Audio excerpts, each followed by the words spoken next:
Assalamualaikum warahmatullahi wabarakatuh. Jumpa lagi bersama JJ Channel. Di siang hari ini saya kedatangan motor Mio J. Tiba-tiba mati sendiri. Kadang enak, tapi sering mati.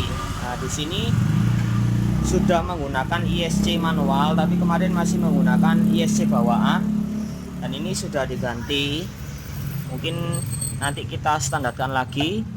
Tapi kalau memakai ISC manual memang bisa diatur antara tinggi dan rendahnya putaran langsam.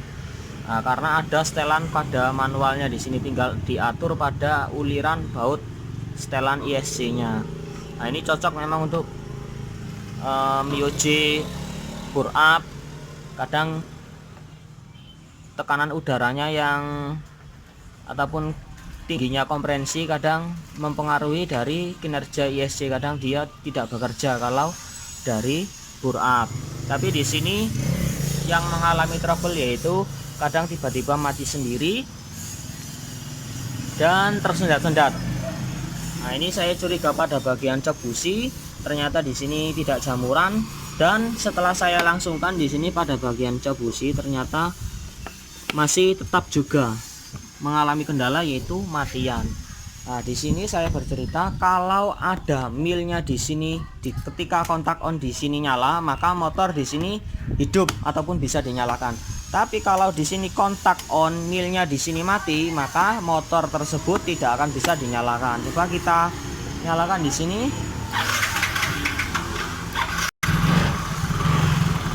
Nah, di sini seperti biasa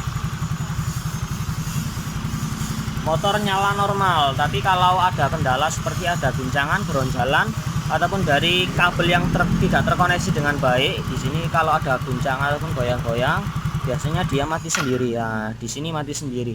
Tapi di sini speedo dia masih nyala. Coba saya kontak on lagi di sini milnya kuningnya indikator dia nggak jalan. Nah, ini kontak on. Nah, ini meskipun di double. Nah, coba tidak boleh. Nah, ini nggak mungkin nyala kalau indikator di sini yang warna kuning tidak nyala terlebih dahulu. Coba kita benahi dulu di sini. Saya goyang-goyang lagi, mungkin nyala. Coba digoyang-goyang Mas Anon. Ini memang ada sedikit kabel yang mungkin keropos ataupun nggak connect.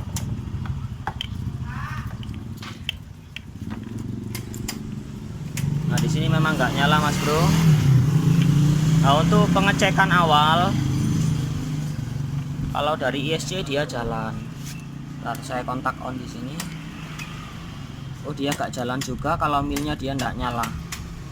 Nah, bentar saya koreksi dulu di sini.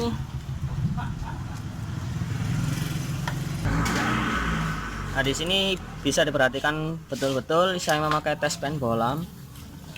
Nah, di sini coba saya cek pada bagian plusnya di sini.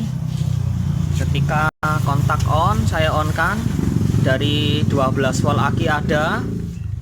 Nah, terus di outputnya screen dia ada.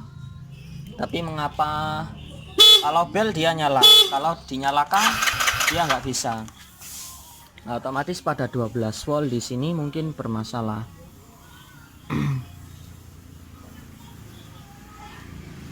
Ataupun ada jalur yang 12 volt di sini yang menuju ECU, dia mengalami keropos. Ntar saya gambar-gambarnya gini. Pada bagian ECU di sini pada pin nomor 1 yaitu negatif dan 12 volt standby-nya yaitu pada kabel warna merah.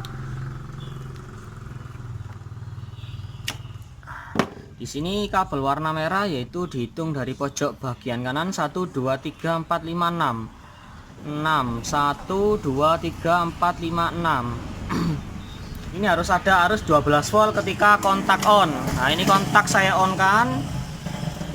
Kontak on di sini nggak ada 12 volt.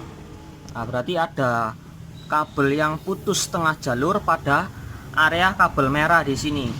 Ntar saya goyang-goyang mungkin ketemu putusnya ini di daerah mana.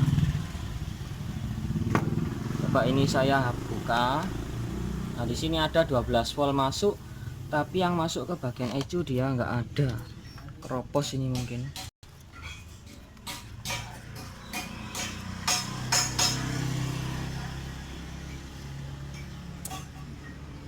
Ada. Nah, ini ada, sempat kelihatan tadi.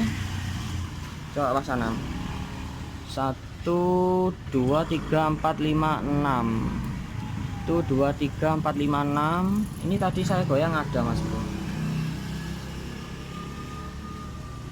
Nah, ini nyala.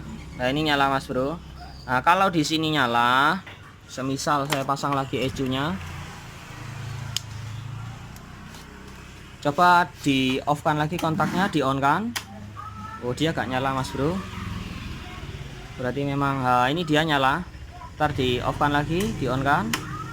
Tadi sempat nyala, tapi intinya di sini kita telusuri dulu dari kabel merah. Kalau nggak ketemu, nggak repot-repot, ini langsung dipotong dari kabel merah, langsung dicarikan 12 volt tambahan yang kabel warna merah.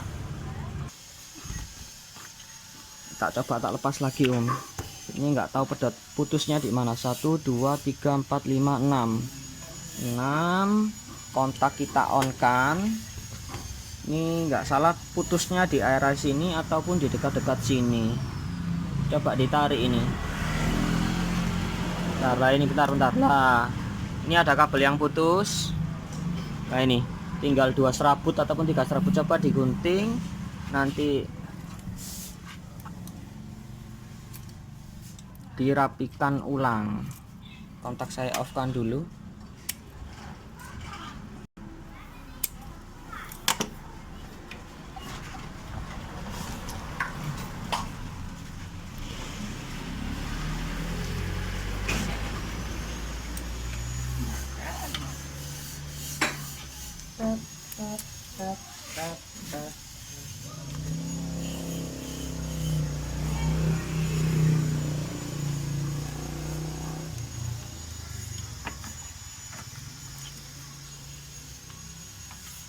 Mali posisinya malah enak banget. Ganti lagi. Nah, ini memang katanya mau ganti ECU, katanya indikasi. Tapi dari jalur yang ke sini yang mengarah kepada bagian ECU dia keropos. Nah, ini kalau keropos ini kan pasti kadang nyambung, kadang tidak. Nah, ECU kadang menerima tegangan 12 volt, kadang tidak. Kalau di sini 12 volt hilang, pasti full pump dia nggak akan bekerja, pasti motor tersebut juga akan mogok. Coba dilangsung, atau kalau dilangsung nanti kependean malah. Coba ditambahkan kabel saja, Mas Basor. Takutnya nanti kependean, nanti langsung dirapikan.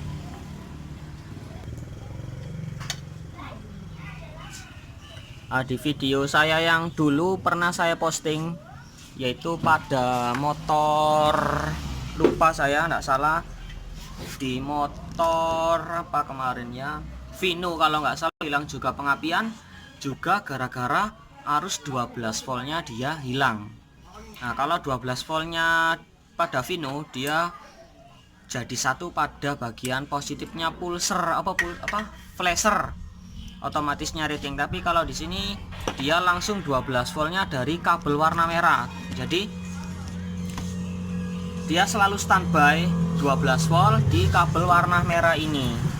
Nah, kalau negatifnya di sini. Nah, ini saya ulangi lagi, pada pin nomor 1 di sini ada tulisan nomor 1, dia adalah negatif. 1 2 3 4 5 6 dia adalah 12 volt. Nah, ini coba kita sambung. Apakah, nah ini proses penyambungan, apakah di sini sudah ada standby 12 voltnya langsung. Coba langsung di apa namanya, disolasi, Mas Basor.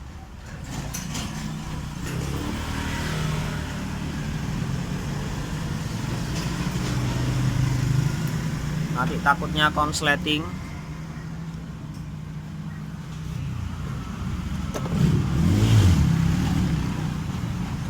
Nah, sambil diisolasi. Nah, ini kan sudah ada arus 12 volt sebelum kontak on. Nah, Di sini sudah harus ada harus 12 volt. Coba kita tancapkan di sini ECU-nya. Sayang kalau mau ganti ECU biayanya kan lebih mahal. Nah, kalau indikator di sini menyala, pasti motor bisa dinyalakan. Coba kita kontak on. Nah, di sini milnya dia nyala. Coba kita start. Mas Anam di double switch-nya. Nah, di sini motornya sudah menyala.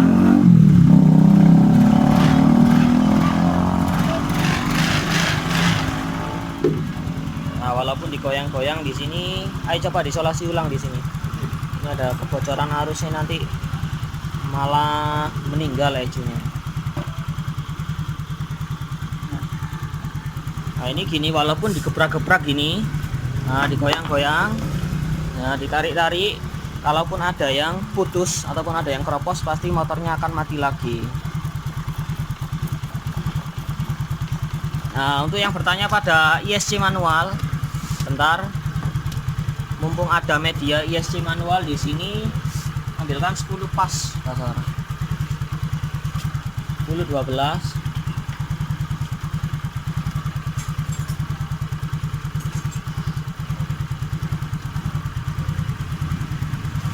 Nah, ini bisa di setel sesuai dengan kebutuhan.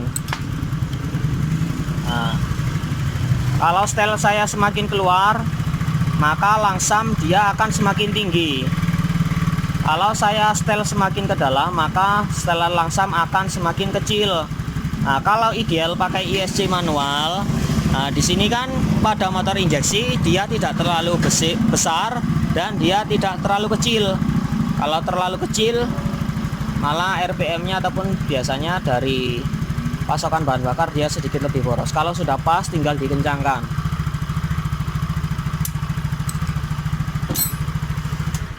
Coba di sini kita nyalakan lagi.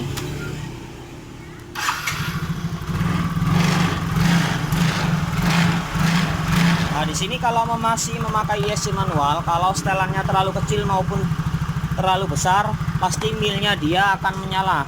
Nah, mil kuning dia akan menyala. Jadi harus disesuaikan tentang tinggi besarnya dari langsam kalau memakai sistem ISC manual. Nah, kalau mau dikembalikan lagi, nanti coba tak setel ulang maunya gimana, pakai yang manual apa pakai yang standar. Tapi intinya motornya sudah terselesaikan. Nah, itu saja ilmu sepele dari saya yang dapat saya bagikan tentang jalur keropos dari jalur ECU yang standby kabel warna merah. Semoga tayangan ini ataupun video ini menjadi manfaat. Kalau Basor ini tampil lagi, sebetulnya PSG-nya sudah selesai karena lockdown, sekolahnya libur. Oke, salam dari JJ Channel, semoga berkah dan mantap.